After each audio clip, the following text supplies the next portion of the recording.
And Hey, how you doing, man? good, good. Awesome. Sorry for the wait this morning. Running a little bit behind. How you doing? Hey, I'm doing great, buddy. And how did that F2 change go? I see you just wrote down some stuff, but did we get used to the F2 change or what ended up happening? You know what? I got pretty used to it. Though, if I get too lost in a game, say after like maybe 3, 4 minutes of forgetting the hotkey eggs, that I have to go and click on the click on the F2 button, Mm-hmm. get myself sorted out again. But for the most part, I'm trying to have them all hotkeyed regularly. Okay, cool. All right, so it's getting there. Still kind of need a little bit of focus on the control grouping of the eggs, I guess. So that's something where we Yeah. can remind ourselves to spend 10, 15 minutes a day just before every ladder session for the next week or two, just, practicing a build order out. Make sure you're improving a build order that way, but you're also, just focusing on control grouping the eggs constantly and just kind of making sure that's all clean and pristine and we're doing it properly and we're not doing anything weird with our hands. Making sure we pay attention, see if there's any weird habits or we're mashing the wrong key sometimes or something like that. But otherwise, no, that's cool. At least we're used to no F2 anymore, right? Which was the big thing holding us back before. Have you found you've started putting more like Zerglings on the map and that sort of stuff since changing that? Or is your map control any different? Yeah, it's been a little bit better. I've been adding a little bit of map control. I've been doing some things. Mm-hmm. Um, mostly I'm still finding myself against Terran anyways, just worrying about defending and then not really scouting again after, the initial scouts and stuff. Okay. No worries. Well, definitely wanting to, focus on map control a lot always in all the matchups, especially against Terran, denying the expansions, wanting to have Zerglings there, all that sort of stuff. I mean, so ZvT, is that kind of what we should focus on today, I would imagine, or Yeah, I'd love to work on ZvT. okay. And your games mostly versus bio, mostly versus mech, mostly versus BC openings. So what's going on ladder? Um, you know what? It's probably pretty spread out, but the majority of them still go Reaper right into Hellions, and then they either go into the biotank bio mine, or they. Oh, But you, I you think I cut think a out lot of there my just for a problems are just in second. the early. Sorry, you said they Oh, go into sorry. biotank or Or into mech, but it's usually into bio. But Mhm. regardless, I think the majority of my problems just stem in the first X before compositions are even figured out. Yeah. Okay, cool. Well, should we load up replays and go through and map it out? Do you want to play live games today, or are you easygoing? I'm pretty easy going. Whatever you think, I can do. I have I have one replay just right from yesterday that if you want, Yeah, I let's I let's get picked that. it because ton of mistakes and I sucked the whole game. So I thought this way you get a pretty good idea of the mistakes I make. I maybe don't always make all of them in one game, Mhm. but this one shows basically all the mistakes I make. So are you Diamond 2 at the moment, by the way, or Diamond 3 still? A Diamond 3, it goes up to Diamond 2, and then I go on a Mhm. crash streak, and then up and down and up and down. We're around that boundary. Okay, awesome. No worries. Well, I've made you the party leader, so you can host that replay out. We can start looking for a practice partner now. If there's any Terrans who are around Diamond 3 who can play on the NA server, guys, please do let us know. Just make me the lobby host, please, Spartacus. And that way To I the can lobby host. There you go, bro. steer. Beautiful. So yeah, guys in chat. I mean, we don't have many people, obviously. We've just turned the stream on. But if any of you can help me find a roughly Diamond 3 Terran player, mech or bio, doesn't matter, then would be nice. And we can hop in after a few replays. So anyways, let's take a look. So, go over your game plan once again. So, a couple questions. Compositionally, was it still Hydra Bane, I believe you were playing last time? That's what I Or... want to be doing still mostly. And, okay, cool. But I think we were doing a rule of one gas, right? If I remember correctly, like we're going pretty hard on the minerals. You bet.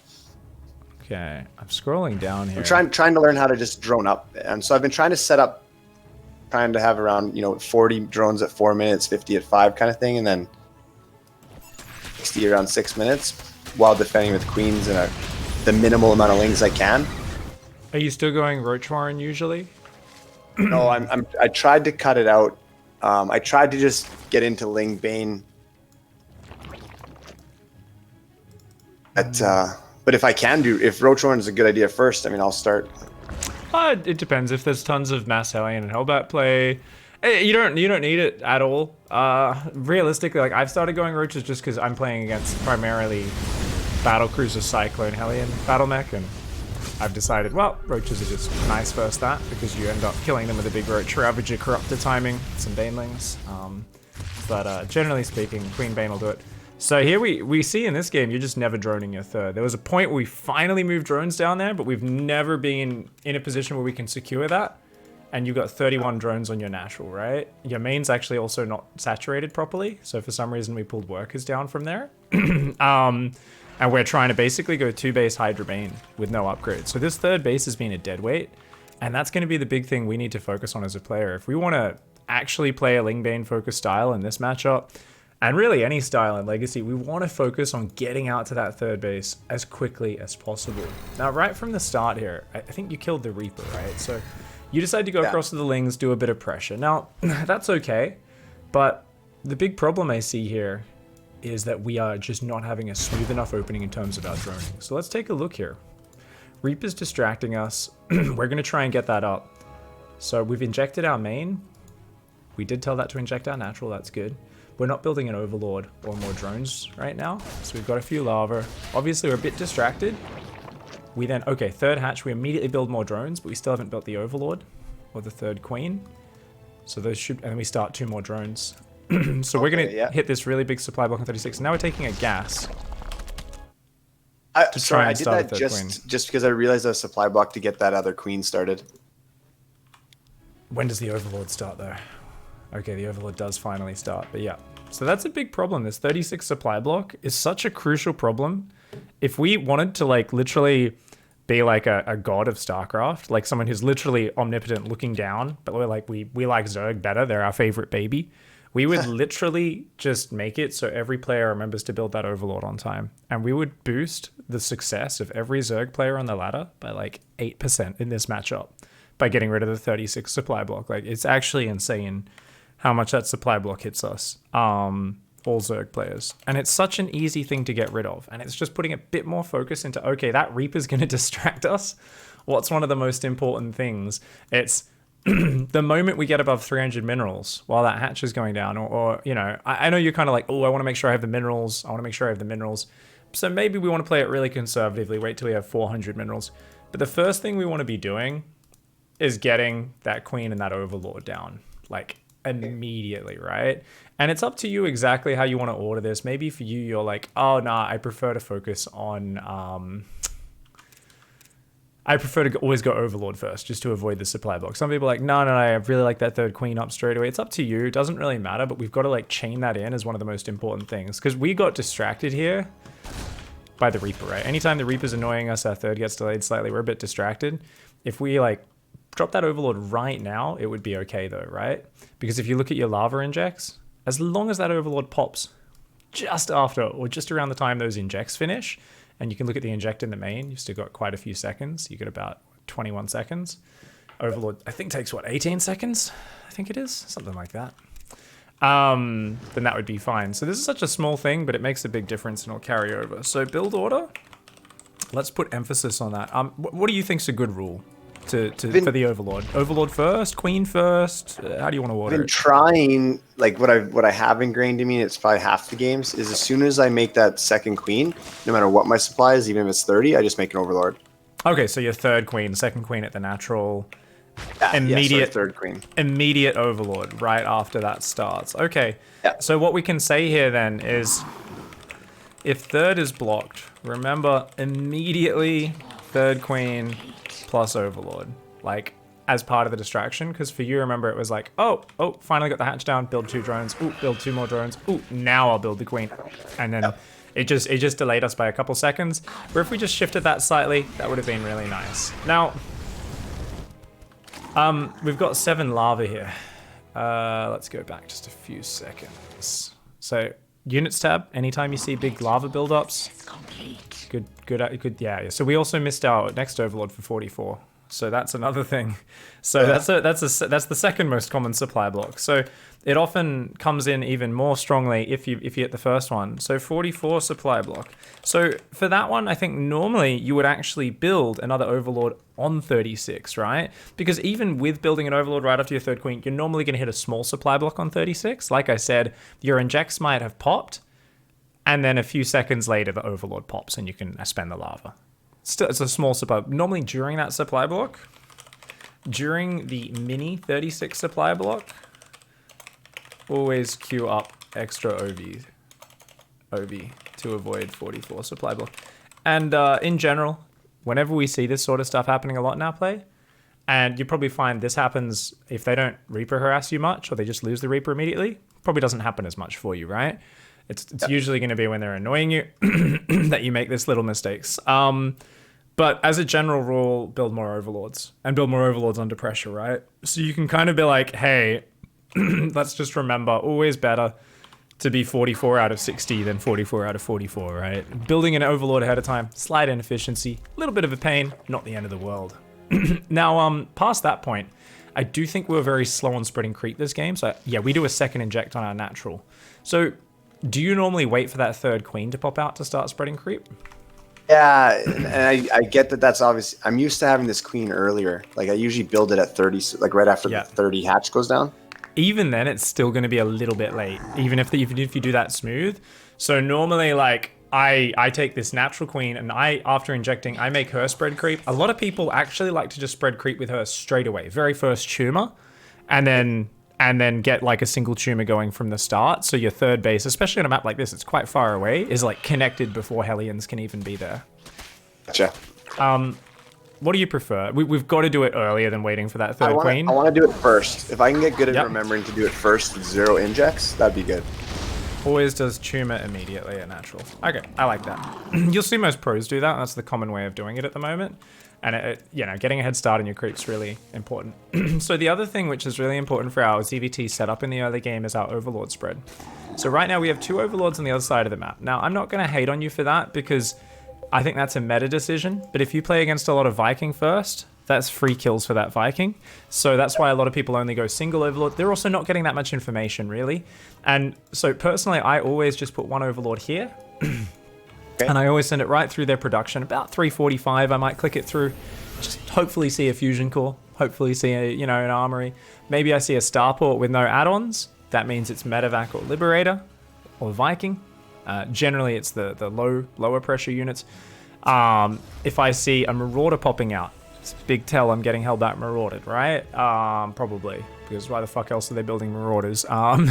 If I see a third CC building in the main, I'm like, hey, you're playing economic. Cool, nice and safe. Sometimes it doesn't tell me shit. There's a tech lab on the starport making an upgrade, but very well could just cancel it the moment the overlord dies. Maybe it's a fake. I don't know what he's doing. And that's fine. It's just there to hopefully get some info, and it gives you a general idea. So if your opponent is doing something incredibly weird, a lot of the time you do get the info on that. So I like to just send in that 1 overlord. The important thing though is overlord coverage. Ignore these Hellions, though this is the reason we do it. This is a setup you want in every matchup. So you're going to play this versus Zerg and the other ones. OV coverage. After overlord on their side of the map, second and third overlords, watch out front, natural, and third. Now on some maps you might even want a 4th overlord out here as well. This map's probably one of those. So if you look at your vision right now, you don't see shit until the Hellions are literally on creep running into your natural or your third. So your vision, you cannot get queens in position in time. And this is one of the biggest problems most players have with trying to make queens work as solid defense against Hellions, right? They feel like, well, the Hellions are just always in there, kill the drones, get out before my queens can do anything. So you can imagine, go back to everyone's cam. Overlord there. Overlord there. And on this map, we'd also have another one there. So that way, you're going to see them way before they get in position. And you can just A-move your defensive queen control group over to intercept those. You can just be like, oh, they're coming towards that side. And that way your queens are always there to greet them at the edge of creep and get a few hits on them. Perfect. So are they roughly, because that's one thing I'm always like, man, where should I put this? Roughly like a screen away from my creep? Is that kind of the idea? Yeah, I think that's a good general way to do it. If your opponent goes a Viking, you might pull them back a little bit. But, usually your queens can run out there and transfuse it as it runs back. It takes a while for a Viking to kill it.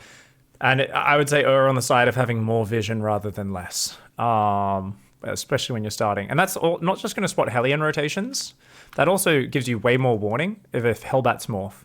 And that actually usually means you can reactively morph Banes and have them ready before the Hellbats really get on top of you. Against Adepts, you'll see them shading in ahead of time rather than, what the fuck, there's 2 Adepts in a mineral line, they've already killed 4 drones when I notice it. Against Zerg, it's, 2 sneaky Banelings, where the hell did they come from? How are they in my natural mineral line? Bam, 8 drones dead.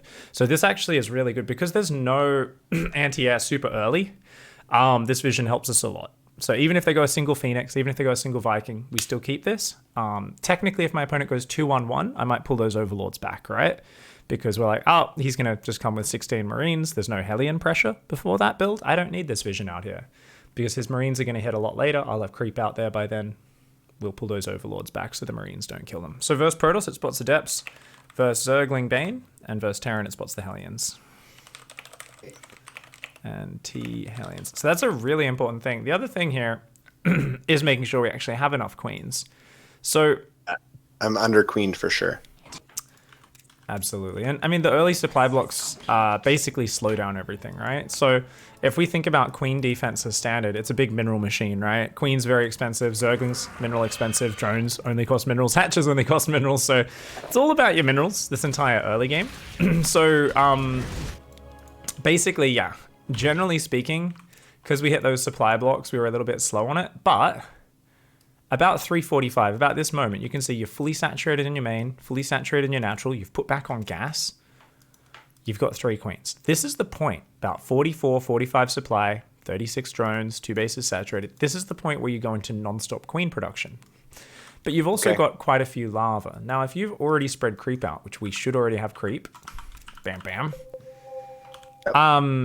we and the Overlords out front, these two, we basically can be building those queens, but we could even, after injecting these queens, we could throw these onto our defense key, bring them to the front, and let the new queens that are building replace them. That way we've already got 3 queens up front and center. And I personally would say, hey, normally we'd have 4 to 6 lings left over. In this case, you don't. You threw them away, but you threw them away for a kill. And guess what? He's sitting at home because of that. So either way, you force him to be a bit defensive. You don't need any units, and you can already be holding down that drone key even while building those queens and just rallying straight to your third base.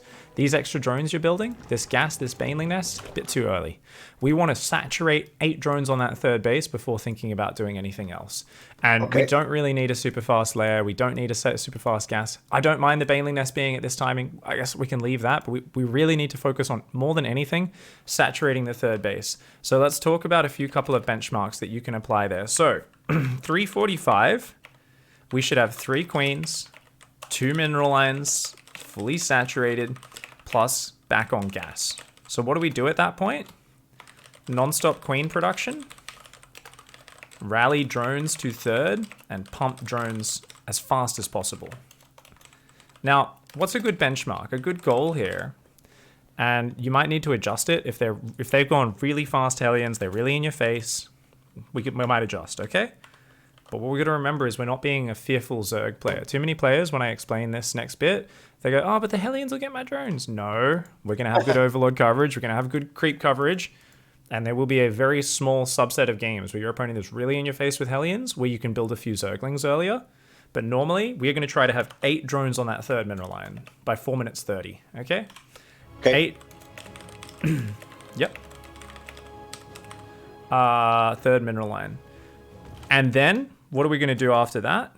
We're going to go up to 16 lings to net any Hellion dives. So your queens are always up front. That's the spear that fishes for the Hellions. If the Hellions try to dive past the spear, The Zerglings on creep are the net. So we don't need enough Zerglings to engage the Hellions off creep. We just need enough to stop them running past. Now, maybe you're like, man, I always clamp my Lings up. I suck with my Ling micro. I'm going to build 20 or 22 Lings every game. Fair enough. No worries. That's fine. The important thing is we want to get those 8 drones up on that third first. So look at this point here. Maybe we've only just started building those Zerglings. But what's the difference? The difference is we would have 3 queens out front. We would have already seen these overlords. We'd have creep up to this ramp, if not beyond it. And these queens would already be out there. And they'd have attack moved when we first saw those Hellions coming. And those queens would already be throwing needles at these Hellions. Already, that Terran player is going to think twice about diving. He's going to go, ooh, there's creep here. I've been spotted way ahead of time. But if you look at this from his vision, he doesn't really see anything scary. Because your setup isn't there, he's incentivized to dive. He's like, oh, there's not much creep. I don't see any queens. Let's go have a look. Yeah. So looking at this from his vision, this doesn't seem very scary. You put those queens out front, those overlords, even without having Zerglings, even with technically having a hole in your defense right now where you've only got, say, 6 or 8 Zerglings or whatever, and you know what? You know, it's fine. So even if you lose a few drones as well, it's not the end of the world. If he loses a bunch of Hellions for that, your Lings pop out during the middle of that and surround them, they can't get out, you get freedom to just hold down that drone key for the next couple of minutes, right? So this is that big advantage, and not just that, then you have freedom to spread creep like a maniac if they throw those Hellions away as well. You can just be like, oh, spread creep like crazy. So this is something where 8 drones on the third, nice and fast, is going to be great. It's going to make a big difference for us. I like your Spore Crawler timing, by the way. So there's a lot of things you're doing right. It's just that getting those queens out a bit faster, removing the early supply blocks, and then getting the defense set up so that we feel comfortable droning that third. So the next benchmark, by 5 minutes 30, we should have fully saturated third base. So 16 drones on the third. Now, what are we going to do after that is sometime soon after that then. And then we're going to, of course, start adding the rest of our gases. And so on. And Evo chambers, etc. And of course, fourth base, macro hatch, all that good stuff. And that's going to be the big difference. So let's take a look now. Your opponent's been pretty weak on his SCV production. He's missed a lot of SCVs. And he throws away his Hellions right here, which after I was like, oh, I have a big win. I think I'm supposed to do something. Yeah, his macro has been pretty good up to this point in terms of building timing, but he definitely, I think, must have missed some SCVs early. His SCV count just feels a little low. So anyway, back to Overlord coverage. Sorry, I talked about the most standard frontal Overlords. After that, you do want to fill in the gaps. Really good for Oracles, really good for Liberators, really good for Banshees. Bam, bam. And on this map, even if you have that Overlord there, that might leave a little hole there. So you might want to put an Overlord there. You see those signals, right? You bet. I'm on everyone. Okay, good. It's always funny when I forget to mention that, and then I don't realize the person I'm coaching is on their own camera, can't see the marks. I'm like, yeah, they're there and there and there. And they're like, Pig, do you think I'm psychic? And I'm like, oh, you need to change your camera view right now. But yeah. Those Overlords on the edges, just because obviously seeing a Liberator or a Banshee coming in ahead of time is so much more powerful, right? It's so amazing. So anyways, you shut that down there. We got to see the Ling net in full action there, right? When the Hellions try to dive past Queens on creep, we see how good Zerglings are versus Hellions. Yeah. So we're going Bane speed, we're going Hydras. We're way behind. We're going to do a desperate A move across the map here. There's a tank and Marines, so we should just be pulling back and trying to do some other stuff. We're not watching, we're macroing, I'm pretty sure. What I was trying to figure out is why they stopped attacking that SCV. I was like, what? Just hit it one more time and get out. They got a bit confused. So you're making a lot of Banelings now. So looking at your game sense, I feel like you don't fully grasp the situation you're in this game. I feel like you've got very little game sense of where you were. Because like you're massing Ling Bane in a situation where your economy is really bad up against a 3 command center Terran who just showed he has almost no units, a couple Marines and tanks. There is no push that can come across this map for quite a while. But we're massing army right now. Which to me says we're going for an all-in. There's a command center. It didn't even process in my brain. Right. It's even under your Overlord as well. So and just in general with how bad our opening was economic, and now we're taking 6 gas for some reason. Yeah. So, and we've just dropped to 4th. So, like I said, after those Hellions went down, this is the point where we needed to be kicking into gear. Those Hellions going down, that was a minute earlier, and you have absolute freedom from this point. One of the biggest things in ZvT is capitalizing on that freedom. It's 545 complete freedom. If you hold down that drone key, macro hatch, 4th base. I wouldn't mind a double macro hatch is what I'm getting at there. Transfer half of that natural mineral line to your 3rd. Hold down that drone key. Well, overlords first. The overlords like crazy. Bam, bam, bam. And just macro really hard for a minute or two. Get your double evos, get your double upgrades going. You can get back in this game. And the thing is, you can do that a lot in your games if you can recognize kind of the situation you're in. But it is a very advanced skill. And the thing is, I would much prefer you make a hard decision here. So, like I said, I recognize the situation you're in. I get to see everything. But even if I was in your shoes, I would know that situation because I've played 40 billion games of StarCraft. How can we give you a more one-size-fits-all approach to play this situation better when things have gone off the rails?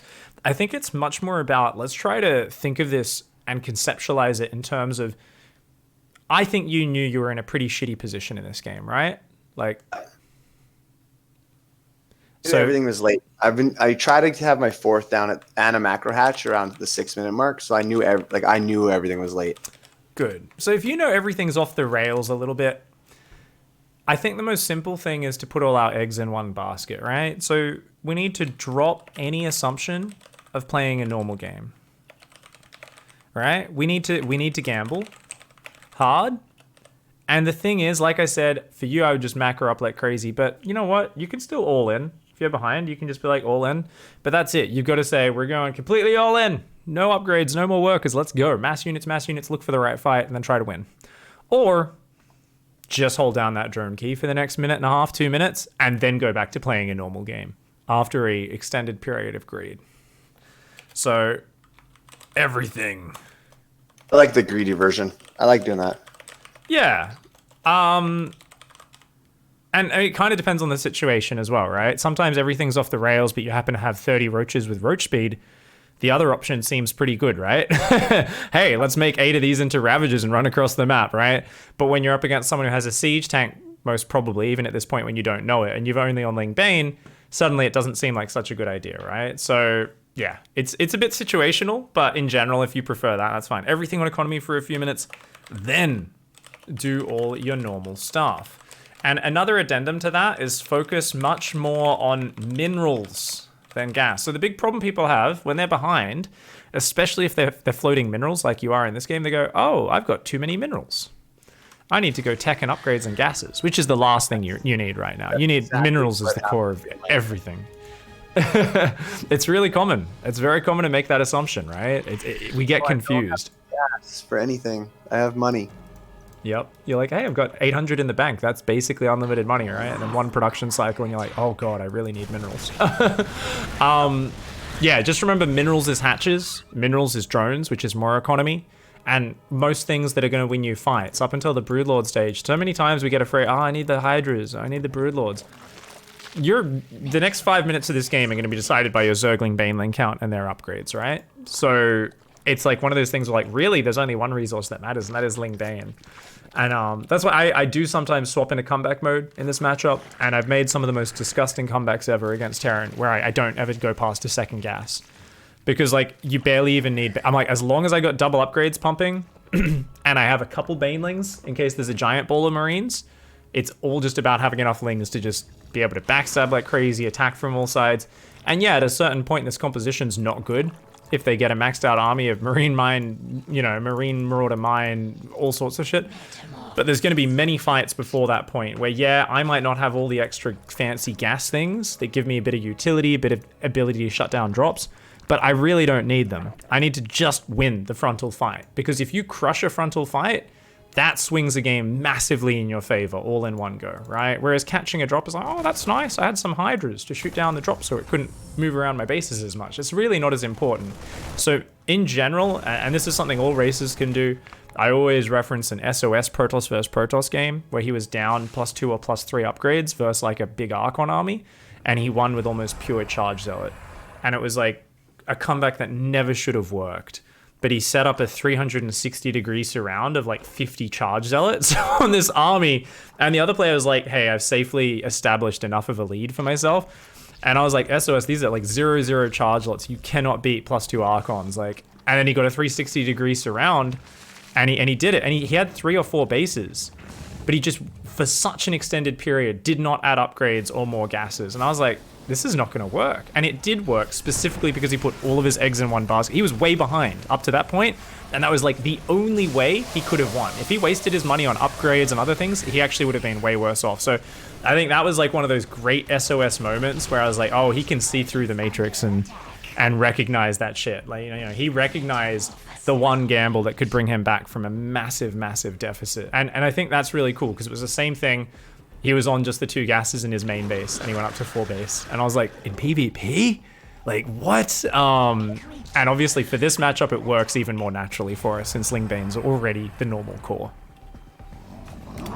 In this game, I kind of work myself back into it, which is why I picked this one, because all the mistakes are there in the early game, and I'm super excited to see them and have them pointed out. And then I even work myself back into the game, and then I feel like I just throw it, like, again. What to do. We do get to the Broodlord stage, we get to the maxed out stage, we get some run bys, and I still just have no idea. So, I mean, your upgrades are infinitely behind. Thankfully, he did the classic Terran move of forgetting his armoring for 3 minutes. So your upgrades are going to catch up. Good Ling run by here. Our creep spread's being pushed back. Our economy still kind of sucks, especially our mineral income is desperately low. I would definitely say, as a training exercise, I keep pushing people to do this, but just staying on Hydra Bane. Most people I've coached who are playing Hydra Bane recently go to Hive Tech, and they give up momentum when doing so. And even if Broodlords is technically the right choice, I feel like they would have much bigger success just staying on Hydra Bane. Even though it's a training exercise and it's technically not the most strategic thing, it's such a good, well-rounded army that extends so deep into the game, its power, that I think if we focus more on using this army correctly, we're probably going to have much better benefits. Right now, 3 Marines and a medevac are playing, they're pulling our arms out of our sockets. We just A-moved our whole army into our main, and then A-moved it all down here. So this is a big thing. He's fucking with you with 3 Marines and a medevac. So what do you think we can do to deal with that? Literally anything. We've got to have an actual mechanical answer, though. Even though it seems easy, when you're in a big game like this, you're managing your micro mechanics, you're about to have a big army pushing on the right, we need that to be like muscle memory. Are my queens, hotkeyed queens? That's one thing you can do if you know it's only 3 Marines. They're a bit slow. You don't have creep spread to your main, though. So generally speaking, that's not a good answer, because, hey, if it's a double medevac, even 8 queens isn't going to deal with it. Your queens have no attack upgrades. They don't actually kill units. If he was at 2-2... 8 Marines would beat 8 Queens, as silly as that sounds. It's just, all the Marines can just run past your Queens, because your Queens do so little damage, and just focus down drones. So Queens actually aren't a great answer, even though it can be a good stopgap, and especially if you're dealing with libs. I forget with control group stealing if you're using it or not. Like, have you got the control group stealing set up? I set it up, I got rid of all the... So basically, if I steal it, just every time I make a control group, it steals them. Oh, super easy for you then. So you should just send a squad up there. Now, obviously, if it's a single dropship, I always want you to have a few Hydras in there to make sure you can kill it if they're not watching it, right? So even if it's just 3 Hydralisks and a pack of Lings, right? If it's just if it's one medevac, let's imagine it's a full medevac. Let's respect it. Let's say you send 3 Hydras. What else do you think you should send up into that main base? Like 8 Lings. 3 Hydras, 8 Lings? I mean, that's really cutting it fine. 8 Lings is 4 supply, 3 Lings is 6 supply, so that's 10 supply versus a 10 supply of a drop. So that's definitely on the minimalistic side. I always prefer us to have a little bit more than we need. Remember, Lings and Banes don't cost a lot of supply, so we could say, let's say, 12 Lings, 5 Banes, 3 Hydras. Sounds like a bit too much, but your opponent might micro that around, they might be annoying. This way we can just A-move it and look away. We don't want to have to think about it. That's the whole point of drop defense. Okay, and if it's a double drop, we could easily just double that, right? I would probably just double the Ling Bane count mostly rather than the Hydra count, but I'd be like, cool, it's a double drop, 20 Lings, 10 Banes, and that'd be totally fine. But what control group are you going to put that on as well? That needs to be set in your brain. Right now, you're only using a couple control groups. I mean, number 5, do you use that for anything? Just when I did the run by there, that was on 5. Okay, so we could use 5 for it, or we could use 6, or just every game 6 is our drop defense squad, because it's not something you need to micro a lot. It's like literally, especially if we have overlords in position, which we didn't really this game on the edges, but like you'd literally just aim it to the edge and it deals with shit. So do you reckon 6 or? 6 is good. All right, control group 6. That's something, having the wherewithal to do that in the midst of the action is huge. And we should have done it a minute earlier when we first saw the drop. We also should have had overlords in position to first see the drop, right? We should have already spotted that drop at this point. So we should have had an overlord down here. Should have overlord there, etc. Right? And we could just go, box a bunch of Hydra's Ling's Bane, send them back into that main base. Easy peasy. All right? And that's going to make your life so much easier, man. Getting that mechanical habit down, and like the next time you're being dropped, I want you to take a deep breath and do that. And the important thing there is slowing yourself down, right? There's a drop. He's hitting on the front. Our fucking silly brain is like derping out. Like right now, the thing is, you'd set up your defense as well. You had a pack of Lings and Hydras in your main, which is pretty good. You just never control grouped him, and then you immediately just F2'd your army up, even though you were in position to deal with it. So we didn't have the confidence in our setup, even though your setup was initially perfect, and then we went and removed all that APM we'd put into setting up that defense, which is just such a shame, right? Because anytime you do that, you set up a defense and then you pull it away. That's what we call a redundant APM cycle, something we all get stuck in as players when a situation gets a bit too hectic for us, and that's Terran's favorite situation to put us in. Because look at this push on the right, by the way. Absolute psychopath, mate. If our army was just, we could just jump on that. Like, that's not a big army. He's deep on creep. He's like, haha, my 3 Marines are like distracting you and pulling you out of position. And so it's just one of these things where like he's really trying to get way more than he should right now. This is only a small section of his army. He has no business being here. This is classic Terran picking a silly fight. And it's worked out for us, but those 3 Marines could have killed like 8 drones in our main during this, or they could be standing on the high ground above that base. We're kind of lucky he's just not watching, right? So, such a small thing, but if you'd simply control group that on a separate key earlier, that would have been amazing. Because now look at this as well. He's wasting more of our time, our APM.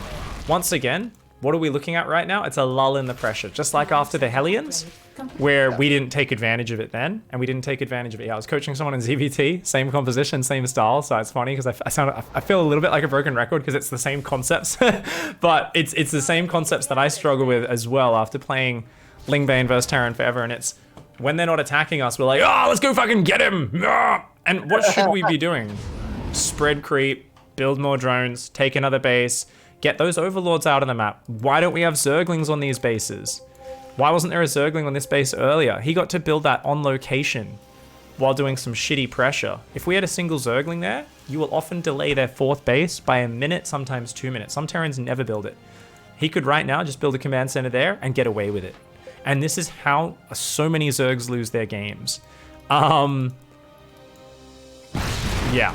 You don't need to burrow Zerglings. If you do that, bonus points. If you poop creep, you've got overlord speed, bonus points. But this attack here was drunk.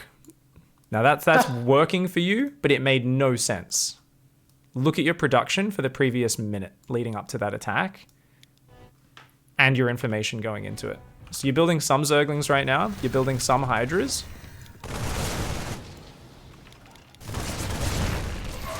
Those Zerglings and Hydras are all in your main base. They're all chilling. We're making a few Banes and then we're going in. This army has not been reinforced in 2 minutes. It's a small pack of Lings, Banes, and Hydras attacking into where the Terrans should be well set up. So we're lucky this kind of caught him off guard, because if he stemmed forward with his Marines here and then started to step them back a bit, he would have killed every single Baneling and Ling. And then like the tanks would be tanking a little bit and he'd just massacre this army. The thing is, we also have no idea what we're going into. You still don't know about his 4th. You haven't checked the expansions. So it's not that attacking is bad. It's that there's so many more important things we should have been doing right now, right? So let's really focus, and we're writing it up in your document. What do we do when there's a lull in the pressure? A lull in the pressure. Yeah. A moment where you can breathe is a moment where you don't want to headbutt them, okay? So you want to choke them out, right? So you want to do you watch any MMA? A little bit, yeah. I get the references. You wanna like just you wanna like slowly like put your knee on the other guy's chest. That's how we kill Terran. The moment we like run at him screaming, swinging, Terran's gonna knock us out. That's what Terran loves Zerg players to do. It's how most Terran players do it.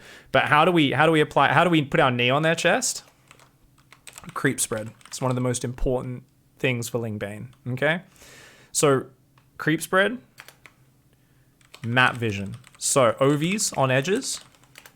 Lings on every expo, lings on attack paths, and watchtowers as well, right? Awesome. What else can we do? We can break rocks. We can open up new paths on this map. There's actually a few really nice rocks. If we open these up, we make this map much more Zerg friendly for engagements. Lots of flanking angles. Break rocks, expand, and add or replace drones. Make sure you're at your ideal work account. And what's something else we can do? We can also set up our army. Now you're playing Lingbane Hydra. When you get to a big army, and I want you to start playing pure Lingbane Hydra, you're not allowed to go Hive Tech for the next 2 weeks, okay? It's such a good exercise. So we're gonna split your army onto control 2 and 3, and control separate halves of the map. Now what does that do? It sets you up to go, oh, this army pokes in down here where you're attacking. You see a big army, you immediately pull back. Because his army's here, you know your other army that's hanging out on the north comes in, kills the planetary, runs away. He doesn't even get a chance to fight. He moves his army up to deal with it. Guess what? You've shift-clicked this army that was down here to there. As his army moves up to the north to deal with that, this army runs in and kills this base. That's the super advanced, attacking from multiple angles. But what's it more often look like? That's the really advanced theory, okay? More often, it's just half your army's chilling here, half your army's chilling here. He pushes through the middle. That left-hand side army moves there. The right-hand side army moves there. And you can see what I'm getting at, right? We want to collapse from both sides. So you're setting up a Lingbane Hydra surround at all times. Your army is always ready with a very simple movement, very easy control group movement adjustment to just come in from two sides and do a really easy collapse on their army, often before they're even sieged up. All right, well, this is sweet. Should we try one? Fuck yes. Have we got anyone? Do you have any practice partners on? I don't think so. Melty! What MMR are you right now? Melty's in chat. We need a Diamond 3 roughly. I think. I don't know how good Melty is at the moment. You're Diamond 2 on Korea? That'll do. That'll do, buddy. He's like, well, it's basically Grandmaster on the NA server. Isn't that? I think it would be pretty similar. It's just Korea generally has more aggressive players. But yeah, we'll see. No, we need a Terran, not a Protoss Dr. Iron. That's cool. So we can hop out of that game. By the way, I'm writing a homework list before I forget up the top because I'm probably going to forget to talk about it later. So homework. Reread these notes tomorrow or the day after. Because there's a lot of big notes here and it's too much to absorb in one go. So yeah. Host up a map. You can host it up. We'll get someone in. Guys, chat channel Pig or Piggy in-game. Doesn't matter if you're a little bit high for us. That's all good. We need a Diamond 3. Champu's Diamond 3 Terran. That'd be perfect. Probably Champu's the best. I like that Melty's pulling out that Korean server elitism. So what's really funny is because there's a smaller population on Korea, you might actually find it's lower at that level. So a lot of people don't understand how the servers work, but basically, yeah, like if a server has a higher population, sometimes the lower ranks actually end up being either identical or even higher skilled at certain points. I remember at one time, it was a bit weird. Like you definitely have like build order shock on both sides, because the players play different metas. But there's this weird thing where basically you'd actually be like, no, like Diamond 2 Korea, Diamond 2 NA was like exactly the same in overall skill. Put Melty up, and I've got Champu. Actually, Champu will be perfect. I've got him coming in. Oh, Dr. Ryan's a Diamond 1 Terran as well. Did not know that. That's all right. That's all right. Thanks for offering. Don't need you though. Appreciate the help. All right, so put Champu in my slot. Oh, you made me the host? There we go. I switched, yeah. All right. I mean, Dr. Ryan can watch if he wants to, but he's got his social settings on because he's a snowflake. Jesus Christ, Dr. Ryan. Oh, someone called me a bad word in the video game. Now I don't accept messages from people that aren't on my friends list.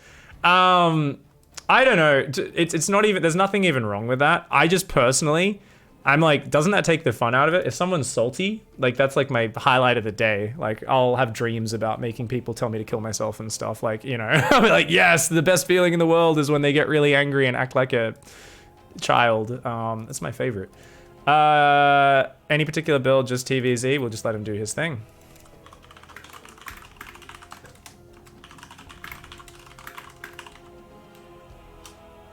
Mostly what you're going to just see is, like you said, game sense. You're going to be able to tell when I don't know what the hell's going on. Let's try and just, Really? have those set plays and lists for those situations. Like try to just, you know, what do I do at this point in the build, and kind of just follow through on that. And remember, just go back to your macro cycles, droning hard, all that sort of stuff, and hopefully we can kind of just smash through it. All right, let's go. Yeah. All right, he's good. All right, he just told me what style he's playing. That's great. Good luck, good luck. All right, I will mute myself. I'm just gonna let you play your game. So we talked about 4,000 things. Now, realistically, clear your head of all that information. Only thing that's important right now is let's try and build more queens. We're gonna spread creep a bit faster. Remember, immediate creep on the natural. And we're gonna try and just get our queens and overlords out front of those bases so that we can intercept any Hellion pressure. If we can do that, drone the third up a bit faster than normal. From there, it's just the same shit you've already been doing. So yeah, just get in your groove. Early creep tumor on the natural, overlords out front the natural and third after your first overlords, and you should be good. Good luck, have fun, mate. Thanks, man. All right, guys. Yeah, we've written up 2.5 pages of notes on how to change a ZvT here, so lots of things to work on.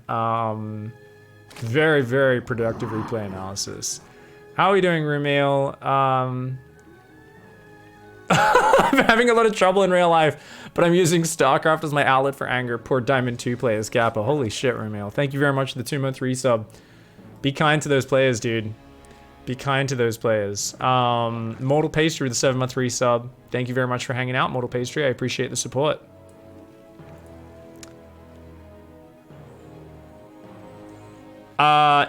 Gifted subs go by followers, Nimzobo. So if you got gifted a sub to Stefano's stream, it's because it grabbed you as one of the followers of his stream who wasn't subbed and said, hey, have a sub. Thank you very much for the support, guys. Yeah, we're just going to be probably doing ZvT for now. We'll be finishing up probably in about, I don't know, when did we start this call? 12 minutes. Yeah, so 12 minutes from now is kind of the end of the session. So basically, we just got enough time for one game. And we're just going to see where it goes. So I'm going to write up as many notes as I can, and it should be good. I used to think the same, Nimzobo, but then I talked to a bunch of people about it because I was also confused. I was like, why am I getting subs to this person? My friend was telling me he hadn't watched a guy's channel for like a month and a half, and he got gifted a sub, and he's like, what? Yeah, apparently just grabs followers. So guys, if you want to, you know, should probably follow, leave notifications on, if you want to have a chance of getting those gifted subs when people go on those generosity sprees, right? Okay. Live game 1 versus Champu on Triton. So he's pulled 2 dudes off gas. I like to pull all 3 off, but whatever floats your boat. I like this fight as well. This fight's always fun. He's gonna, oh, he does win the fight. He wins the fight. But he's gonna lose the drone. So he should have already been pulling another drone. As soon as, like, that he never should have chased that far. That was really lazy of him. Yeah, that was lazy. Oh my god, his third queen's starting real fast. And then straight into Overlord. And that's good. Should still be sending the drone over there with these Zerglings and the queen though. So, yeah, no, but that's good. I mean, I'd like to see him droning while doing this, right? But, oh my god, he's doing it as well. Oh god. You guys know how I get unreasonably excited when my students do good things? Oof. I feel it in my pants right now. Look at this. Yeah! Yeah, still gets the third down by 313. Was droning during it. Isn't supply blocked on 36. I am aroused. Extra overlords. You've had a perfect opening so far. Amazing. Just get those extra overlords going. You don't need to start queens yet. You need more drones first and overlords. Awesome. Thanks. He should be building 3 overlords right now, guys. 4th queen's way too early. He's not meant to start 4th and 5th queens till now. He hasn't put back on gas yet. Come on, mate. Fix your shit. I shouldn't have said anything. Now I've thrown him off even more. Oh, there we go. He's fine. He's fine. Yeah, he's doing alright. I forgot to put this overlord out here. Or did he? That overlord, it's not placed really correctly. It should be out like there or there, not on the edge, but it'll work. It'll work. He's doing a good job, guys.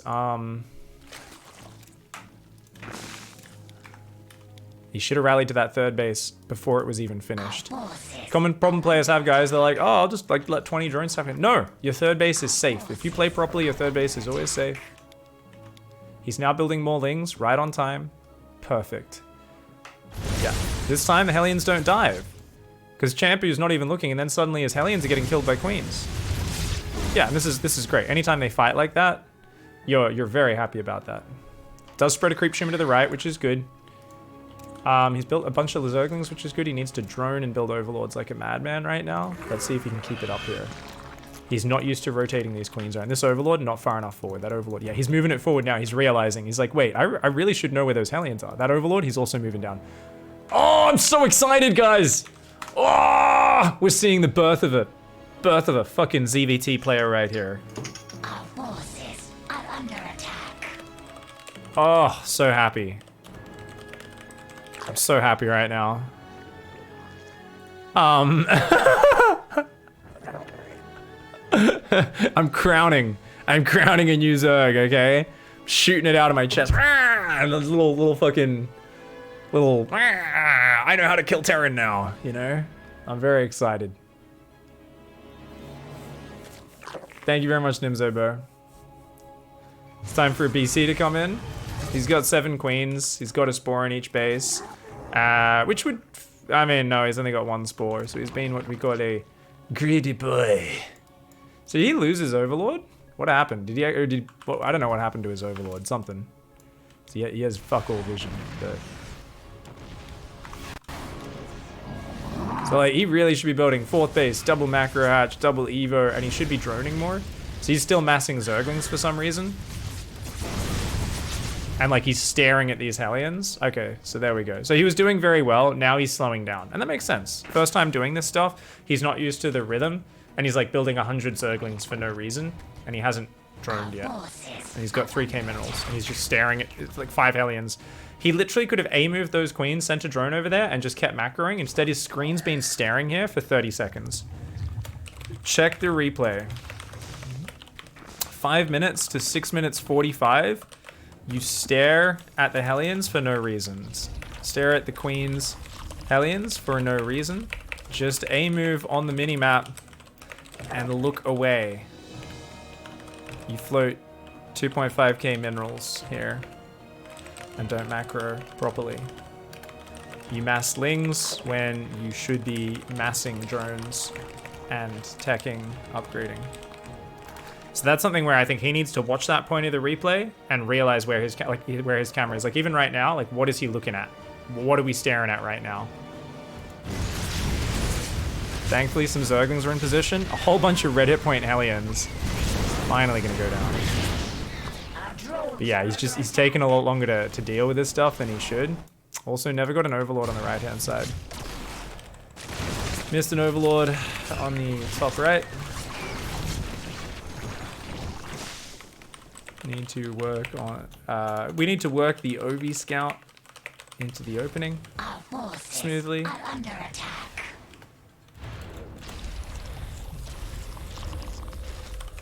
Forgot Evos, etc. Kept staring at Overlords.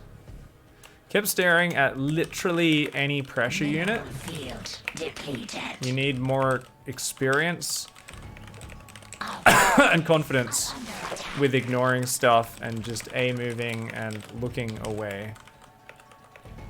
We had many minutes Metamorphosis complete. of light pressure that took way too long to add what we needed. Are under attack. Queued up 6 more queens, Are under attack.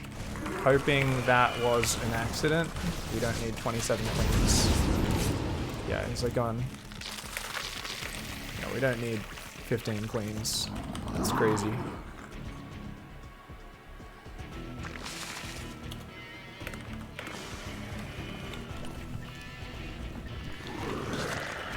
But yeah, his drone, like now he's massing static defense for some reason, which is the last thing he should be thinking about.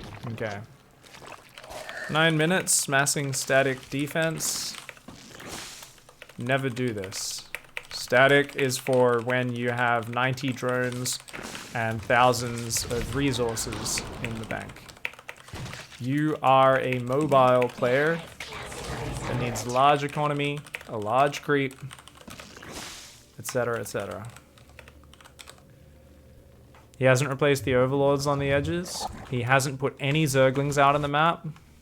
Our forces. And he's getting hit in 2 places at once, and he's struggling to split his army up. So he has put he's put banelings on a separate key. You don't need to do that against Terran. It's pointless. Okay. Banelings don't need to be on a separate key versus Terran. A creature is under attack. Only versus Protoss and Zerg. Under attack. Mineral field. You're doing good. We don't need a Baneling hotkey. We can put our whole army on 1 key. So you can F2, army on 1 key, and then you just need to split it into 2 squads. He's split pushing. So remember, you can just split your army into 2 halves from now on, and you'll be completely fine. You got this. Metamorphosis. Just keep that production up, keep those upgrades up, and just try to push him way out of your territory right now. You've got a big army. There's no reason you can let him just sit on the edges like that. Get the map control, get the bases, the watchtowers. Any pressure, jump on it, kill it.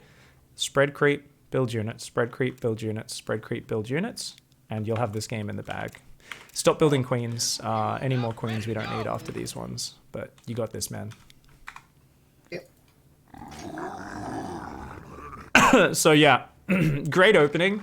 And I still think this game is a huge win in terms of if we think about the goalposts and what those should be. But yeah, you can see that he's just not very comfortable defending That'll happen there. with the defensive setup. Oh, And like even with the defensive setup, it's actually been 2-side frontal push. It actually hasn't been a drop in the main. So split army into 2 versus this style. But don't leave in main base. He was hitting 3rd and 4th, so split armies on those. The hive cluster is under attack. Yeah, there was just lots of points from early in this game where he didn't recognize that he could just A-move his shit over his opponent's shit, so he was just sitting there like a panic-stricken goat. And because of that, he's allowed his opponent to do whatever the fuck he wanted. Never took control of the watchtower. Never put zerglings on the bases. It's not even about doing run-bys. It's just about knowing, like, right from that first moment where it was 5 Hellions that were all in the deep orange, and he was staring at it and microing a single drone over to it while floating 2,000 minerals, rather than just attack moving the queens. Later on, it was literally like 16 Marines and a tank here and 8 Marines here, and his army was just kind of chilling in the middle, and it was like, whoa, why aren't we pushing creep out here? Why aren't we just jumping on these and dealing with them? These pushes from Champu are incredibly weak. They're very small unit numbers, they're not very frightening, and we've had the army to deal with them at every single moment. We're simply not. Like, even here, not a scary army, just jump on it. The only time where he took a bad fight was there, and that was when he attacked with like 1/4 of his army after minutes of getting beaten up into a terrible situation. Yeah, Champu's pushes they're not terrible, but they're really not something we need to be massively respecting. Now he's going ranged and melee upgrades this game. Melee carapace versus bio. It's primarily a Ling Bane force with some Hydra support. Versus mech, you go range and melee upgrades.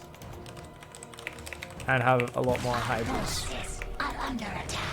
So you can see here, he's gone, it's still mostly Ling Bane, but yeah, okay, so that's obviously the worst angle you could possibly attack from is around a corner. But this all comes back to, you know, we don't have any map control set up. We've got no creep, no vision. We have no idea what's going on this map. So we've been bullied this entire game long. Very hard to win these sorts of games. But, you know, you fix the early mistake of just spending your money, moving over your opponent's shit with the unlimited stuff you have, and then, you know, you win the game. He's going to lose every Hydras. That's game. But, cool. We got to finish up, so... Alright, he's bullied us into a corner at this point, so we've probably lost this game. And we are kind of out of time, so if you want, we can do a quick replay review here, because your opening was flawless, and then we just kind of, you know, weren't quite confident with where to go from there. So if you're happy to GG, go for it. If you want to keep playing it out, you can watch the replay later and just read the notes. It's all good. I don't mind. Alright. I'll do a replay. Okay, yeah, just tap out then, and we can quickly rewind it. So I just want to rewind. Best habit ever for you and everyone out there on the ladder. Always click that rewind button. Go to 5 minutes. Everything was looking really good up to that point. And so what happened from there is you weren't so used to having these queens, and you'd done a really good job. So notice how your overlords early, they weren't quite out where they needed to be. But what I loved is you adjusted these overlords. In a second here, you're going to move these overlords a little bit further out, which made me really happy that you noticed that. You're like, oh, I should actually have had more vision here. So we can say, okay, well, that's an extra action. Once we get used to it, we could have put the overlords this far out from the very beginning, right? That would have been lovely. Awesome. Okay, cool. Other than that, droning hard, we're doing a good job. So this is the point, though, where we did start to float money, okay? So we're going to hit a supply block here on 74. We've realized we've forgotten spores, but we only built one. So, I mean, obviously, we should have gone spore at each base. And we do go spore behind the natural. Try to always do it in the mineral line. If they go BC, you need that spore crawler in the middle of the mineral line. If they go Banshee, middle of the mineral line. So we actually did a coaching session yesterday versus a guy who's losing every game by falling massively behind the BCs. And he was going multiple spores around behind the back of the mineral line. And the BC could just have free reign, kill every drone without even fighting the spores. Never put the spore behind the mineral line, ever. Always put it smack bang in the middle wherever possible. If it's 2 spores, 2 in the middle on either side of that mineral line. Otherwise, oracles, banshees, BCs, anything, libs even, can fly around and very easily have access to the mineral line. I mean, okay, the one behind the mineral line is pretty good versus lib, I guess. It's probably better. But versus everything else, it's kind of bad. I also want you to look at your third base. Tell me if you notice anything there. I just noticed it now. I don't know how I didn't notice it before.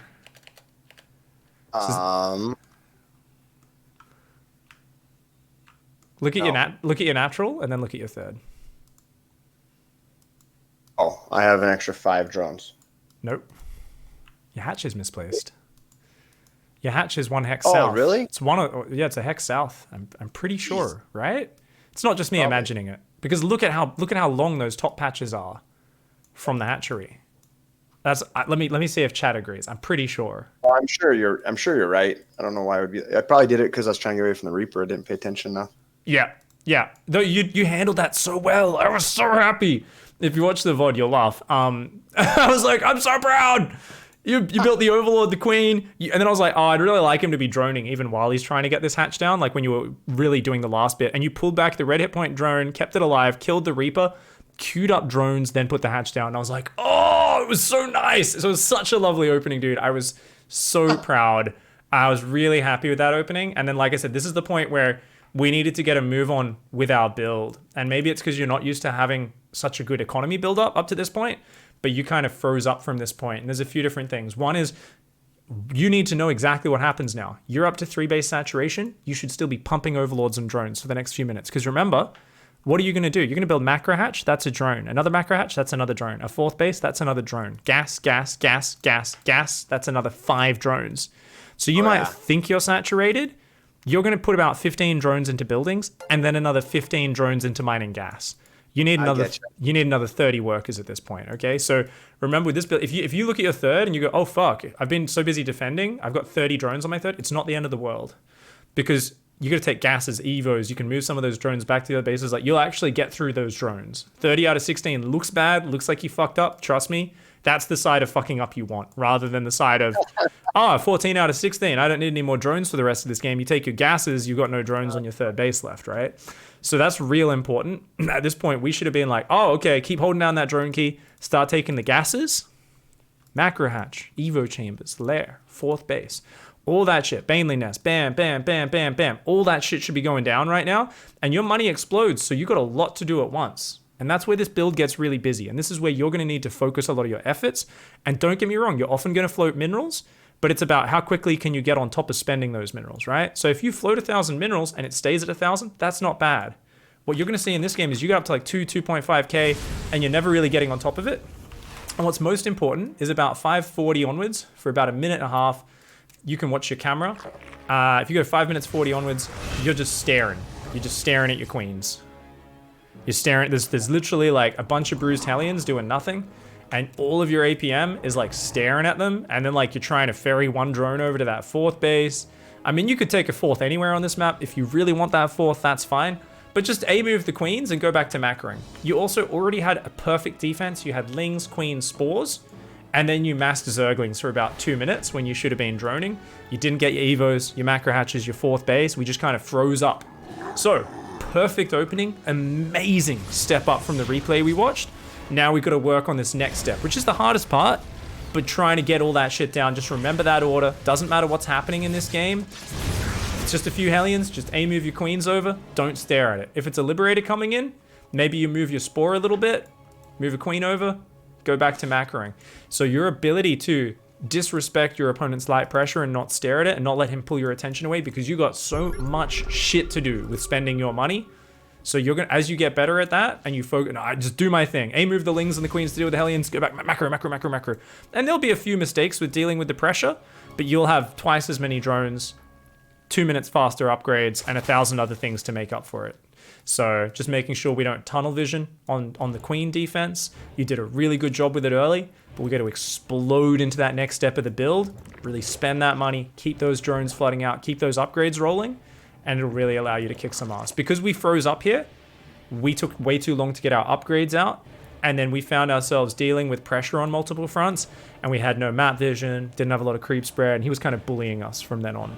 But I think if we exploded into all those upgrades a bit earlier, we would have been a little bit more confident to slap those pressures down, keep spreading creep, get the map control out, maybe start doing some Ling Bane run-bys, split that army into 2 squads, roaming around the map, and really start asserting ourselves and kicking some ass in this game. So amazing start. Keep working on the mid-game onwards from there in the next step, and I feel like you're going to pile all the pieces on top of each other, and there's going to be a lot of sad Terrans just getting swamped by Ling Bane Hydra. I'm excited, man. When did you want to set up the next one already? Mm-hmm. Sure, man. Is this the best time slot for you? Like this particular time? Yeah, this time, any day. Any day this time. Cool. All right. How about same day next week? Next Wednesday night, the 25th of September. Hey. All right, locked in, man. Let me know if anything changes. If you got to cancel it, try to let me know ahead of time. But otherwise, yeah, good luck on the ladder. Try to write down all the problems, all the questions, anything that runs through your head. And one of the best things we can do, I've been talking to a few people about this lately, is like if you come into a problem, write down the problem as if you'd asked me it, and then try to answer that question yourself confidently. Even if you're not sure it's right, be like, I think I got to do X, Y, Z, be as like detailed as possible, X, Y, Z. Write out every detail of that response or what you think you should do.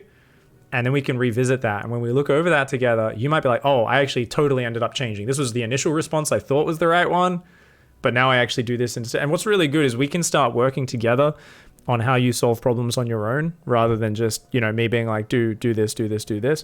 If we can just help put some more systems in place in your brain for like how you're addressing problems, that's something we can like carry through to basically, it's like, unlimited improvement, right? If we can just hopefully like get you to be like just a little bit more systematic with 1 or 2 changes in how you approach the game and how you think about it, it could be awesome. Yeah, man, I mean, even just from the recapping the opening, I feel like it got a lot better. So if I just focus on that for a bit. Yeah, I mean, your start was way better, dude. That was awesome. Play some more games with like Melty and Champu and stuff. I just suggested Champu to the party, and I'm gonna hop out. You guys should play some customs, repetitive ZvT games for the win, man. Good luck. Correct. All right, have a good night, man. I'll see you next week, and see you in the stream chat and stuff. Thanks, man. Have a good one. Good night. Okay, fantastic. Good little session there, guys.